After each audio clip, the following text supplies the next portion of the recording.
করেছেন একটা বিড়ালকে, আপনার সেই বিড়ালকে যদি আপনি তিলবেলা খাবার দেন তাহলে ওই সেই বিড়ালটা চিনবে যে তার রবকে।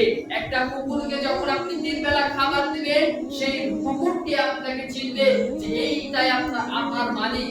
সম্মানিত উপস্থিতি, তাহলে আমি বলছি আপনি একটা রবকে আপনি কেন চিনেন না, এই ধারণার মধ্যে আসলে বুঝতে পারবেন যে একটা কুকুরকে যখন আপনি লালিত পালিত করবেন সেই কুকুরটা আপনাকে চিনবে, একটা বিড়ালকে যখন আপনি লালিত পালিত করবেন তখন সেই বিড়ালটা চিনবে যে এটা আমার মালিক।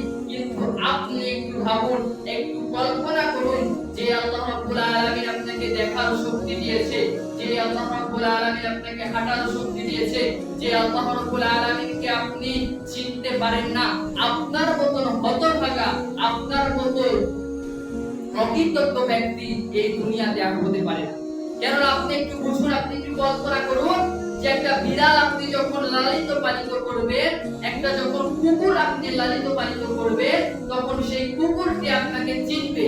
আর যখন সেই কুকুরটির খাবারের সময় হয়ে যাবে, যখন তার দুপুরে খাবারের সময় চলে আসবে তখন আপনার যে মালিক আপনার বাড়িতে চলে আসবে যে আমার মালিকের বাড়িতে গেলে কিছু আমি খেতে পাবো।